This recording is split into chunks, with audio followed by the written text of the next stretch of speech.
Picture चालू करो बे। जब नाम आ गया है इंडिया अलायंस, जो एक साथ एक मंच पर हाथ में हाथ लिए हुए खड़ा था, ताकत के साथ दिखाई दे रहा था, वो मध्य प्रदेश चुनाव में आप देख रहे हैं सभी दलों ने अपने अपने उम्मीदवार उतार दिए। क्या कांग्रेस की लड़ाई, क्या इंडिया गठबंधन की लड़ाई कमजोर हो रही है? कुछ भी कतई नहीं, लेकिन थोड़ा सा एक जिक्र करना चाहूंगी। बात कही गई कि विधायक तय करेंगे। 18 साल का शासन था जब मैं मध्य प्रदेश आई तो होर्डिंग देखी, होर्डिंग में ढूंढने लगी मामा जी कहाँ हैं। नीचे 10 लोगों का एक झुंड था, उसमें मामा जी थे। मोदी जी के चेहरे पर चुनाव लड़ा जा रहा था। यही एक्सपेरिमेंट कर्नाटक में, यही एक्सपेरिमेंट हिमाचल में किया गया था, जहां पर उन्होंने कहा था ये मेरा दूसरा घर है। कर्नाटक में भी बिठा दिए थे घर। गुजरात का भी जिक्र कीजिए। हाँ नहीं यार, जहां जीते हैं पहले तो उसका जिक्र करेंगे, जहां पर उनके चेहरे पर चुनाव लड़ा जा रहा था। कर्नाटक में भी ऐसे ही वहां की लोकल लीडरशिप को बिठाया गया था। मैं तो चाहती हूं और ऐसा हो। मैं चाहती हूं कि मोदी जी जो हमारे खिलाफ ईडी, इनकम टैक्स, सीबीआई भेज रहे हैं छत्तीसगढ़, राजस्थान में, अरे और भेजे। यही इन्होंने दोनों जगह किया था और जनता ने क्या दुरुस्त जवाब दिया था। जनता सूत समेत जवाब देगी अपने मताधिकार की 2018 की चोरी का। आप लिख कर आज मुझसे ले लीजिए। सही पकड़े हैं। आपने मुझसे इंडिया गठबंधन पर पूछा। मुझे लगता है राजनीति महत्वाकांक्षा की चीज है और महत्वाकांक्षा का नाम है। भाई हमने तो ऐसे कैंडिडेट को नहीं उतारा जो जाकर कह रहे हैं मैं तो बड़ा नेता हो गया हूं, मुझे तो हेलीकॉप्टर से प्रचार करना था, पता नहीं कहां यहां फंसा दिया गया हूं। ये कैलाश विजयवर्गीय जी के शब्द है। नरेंद्र सिंह तोमर जी के लड़के का वीडियो वायरल हुआ। जब हम लोगों ने वो देखा तो हमने कहा भाई क्या हो रहा है। 100 करोड़ की फोन पर डील हो रही है खनन माफियाओं के साथ। उस पर कोई ईडी, उस पर कोई इनकम टैक्स, उस पर कोई सीबीआई नहीं आएगी, क्योंकि भाई जब सैया भय कोतवाल तो डर काहे का। आपने अच्छा बात नहीं है। इंडिया गठबंधन पर पूछा। राजनीति महत्वाकांक्षा का दूसरा नाम है और मुझे ऐसा लगता है कि रीजनल पार्टीज अगर लड़ना चाहती हैं अपने राज्य में या किसी और राज्य में तो इसमें क्या आपत्ति है। असलियत यह है कि मध्य प्रदेश में ये कांग्रेस बनाम भाजपा की लड़ाई है और हम पूरी तरह से आश्वस्त हैं कि ये लड़ाई हम तगड़े तरीके से, पुरजोर तरीके से लड़ेंगे और जीतेंगे। हमारा जो बड़ा ध्येय है साथ आने का, हमारा जो बड़ा लक्ष्य है साथ आने का, वो अपनी जगह है और उसमें मुझे नहीं लगता कि कोई आपत्ति है। भाजपा को लगता है, बहुत साथियों को मीडिया में लगता है कि अरे भैया क्या हो गया, अरे भैया टूट।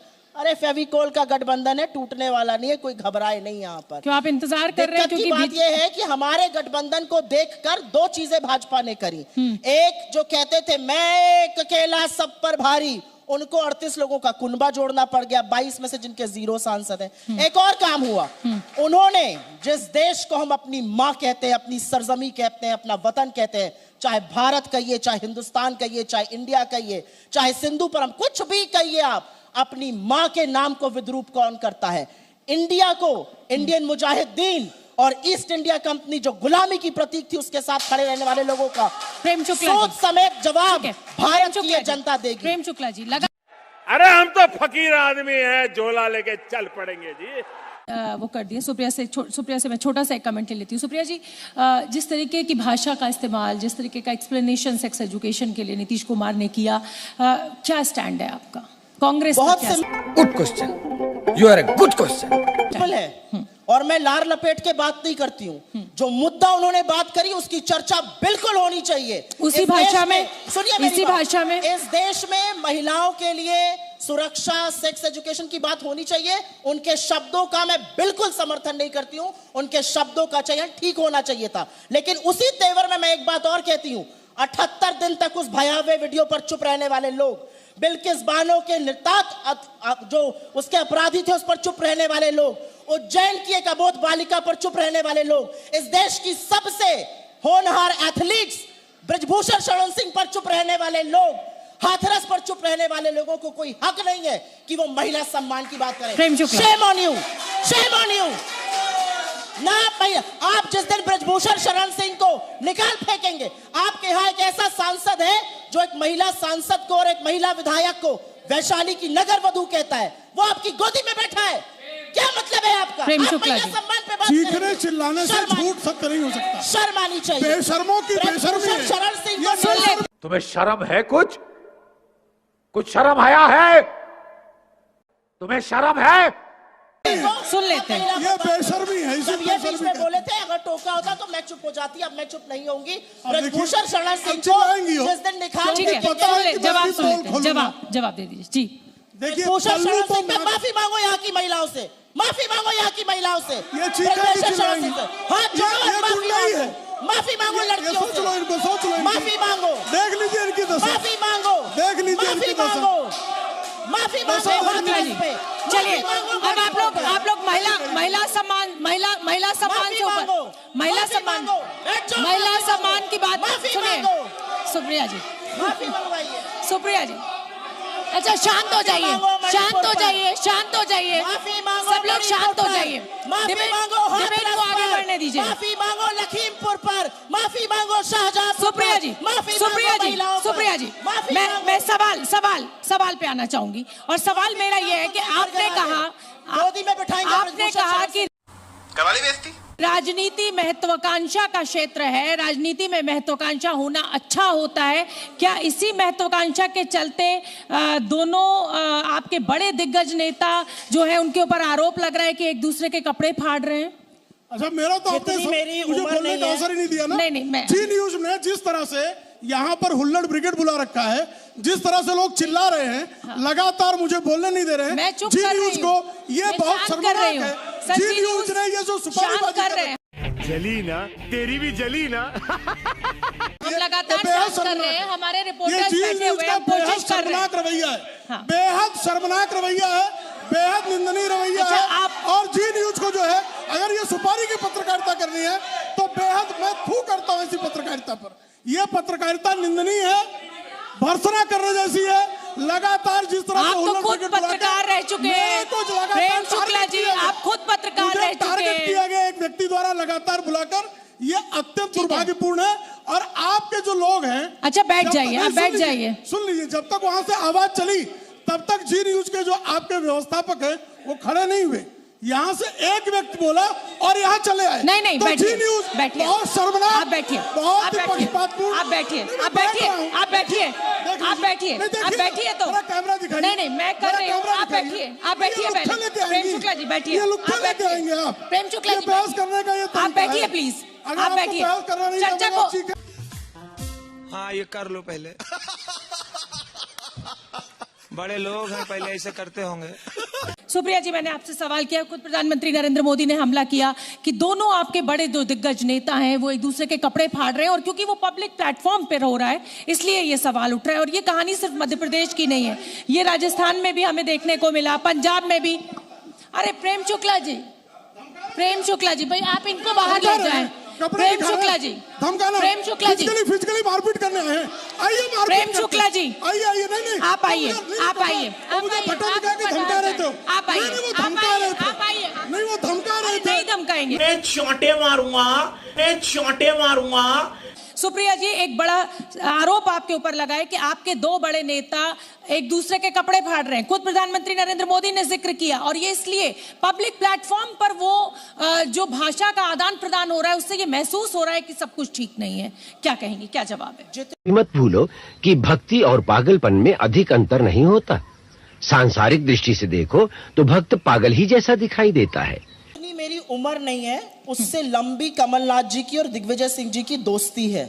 और दोस्ती यारी में कही हुई बातें अगर प्रधानमंत्री मोदी को उठानी पड़ रही है और भाजपा उसको मुद्दा बना रही है, तो सोचिए कितने मुद्दा विहीन और कितने दिशा विहीन है लोग। अगर मैं गिनाने पर आ जाऊं तो नरोत्तम मिश्रा और नरेंद्र सिंह तोमर और ज्योतिरादित्य सिंधिया और कैलाश विजयवर्गीय और शिवराज सिंह चौहान में जो खंजर निकले हुए हैं, मुंह दिखाने लायक नहीं रहेंगे भाजपाई। लेकिन ये मुद्दा नहीं है, मुद्दा मध्य प्रदेश की देवतुल्य जनता का भविष्य है, उस पर चर्चा होनी चाहिए। मुझे कौन क्या कह रहा है, फलाने ने क्या, सब बेकार की बातें हैं, ये टाइम वेस्ट है।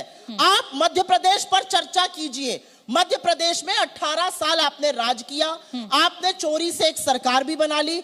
आप लोगों के पास अपना रिपोर्ट कार्ड लेके जाने की हैसियत और हिम्मत क्यों नहीं कर पा रहे हैं? क्योंकि सारा रिपोर्ट कार्ड नील बटा सन्नाटा से भरा पड़ा है। अगर नहीं होता तो डंके की चोट पर रिपोर्ट कार्ड दिखाइए, जैसे अशोक गहलोत। अगर इतना और रिपोर्ट छत्तीसगढ़ में हम कार्ड, दिखा अगर रहे हैं इतना और रिपोर्ट वोट मांग रहे कार्ड हैं। आपके द्वारा जिन राज्यों में सत्ता चलाई जा रही है मजबूत है, तो क्यों ओबीसी जातिगत जनगणना, इस पर क्यों इसको एज ए जिसे कहा जाए कि वोटर के सेंटिमेंट का इस्तेमाल कर जातियों में बांटने का जो आरोप आप पर लग रहा है? Surprise I am sorry, Babu.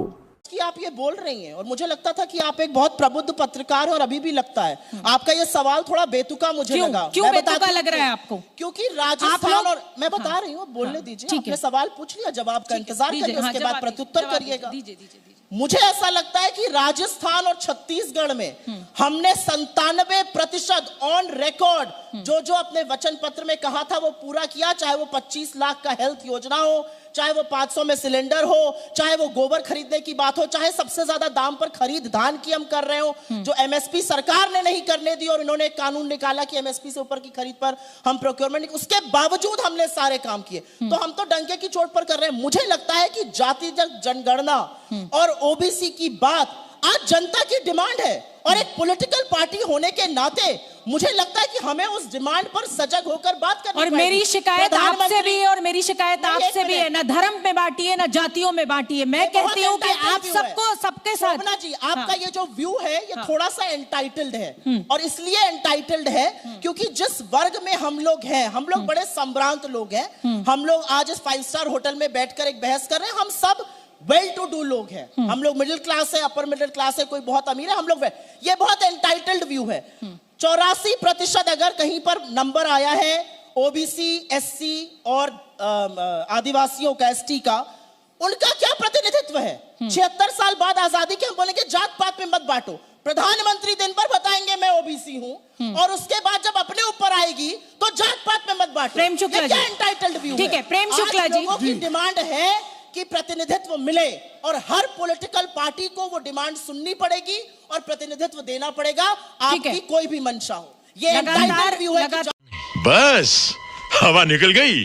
2000 Supriya जी, 2000 राहुल गांधी ने भी अपनी रैली में जिक्र किया कि हमने आंकड़े जातिगत जनगणना कराई थी, आंकड़े सरकार के पास मौजूद है, सरकार क्यों नहीं दे रही है, कांग्रेस ने क्यों नहीं रिलीज किए थे?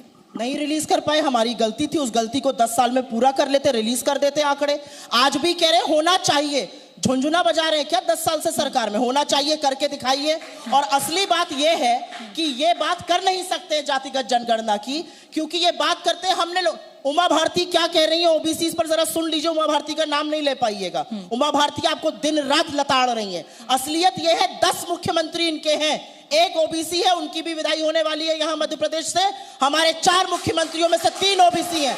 बात करते हैं ये, असलियत ये है राहुल गांधी की जाति क्या ओबीसी है कि फॉरवर्ड है? इनकी राजनीति इतनी भोंडी है। कौन सी जाति? क्या हो गया? नहीं पूछूं मैं, आपसे पूछ कर अभी मजा आएगा ना भिड़ो। स्मृति ईरानी प्रचंड हिंदू है, राहुल गांधी की जात और गोत्र पूछेंगे। ऐसे ढोंगियों को ना मैं तवज्जो देती हूं, ना मैं बात करती हूं। मेंटल को बिठाया है, मेंटल आदमी है क्या? पहले ऐसी भाषा नहीं, प्लीज, मैं आप दोनों से कह रही हूँ, इस तरह की भाषा। गजब बेइज्जती है। मुख्यमंत्री बदलने का या मुख्यमंत्री के चेहरे बदलने की जरूरत फिर क्यों हो गई? क्यों केंद्रीय मंत्रियों को उतारा जा रहा है? बदल दिया क्यों? बात यही हो रही है कि शिवराज सिंह चौहान मुख्यमंत्री नहीं बनेंगे। किसने कहा नहीं बनेंगे? बनेंगे। ये झूठ है, झूठ है, झूठ है।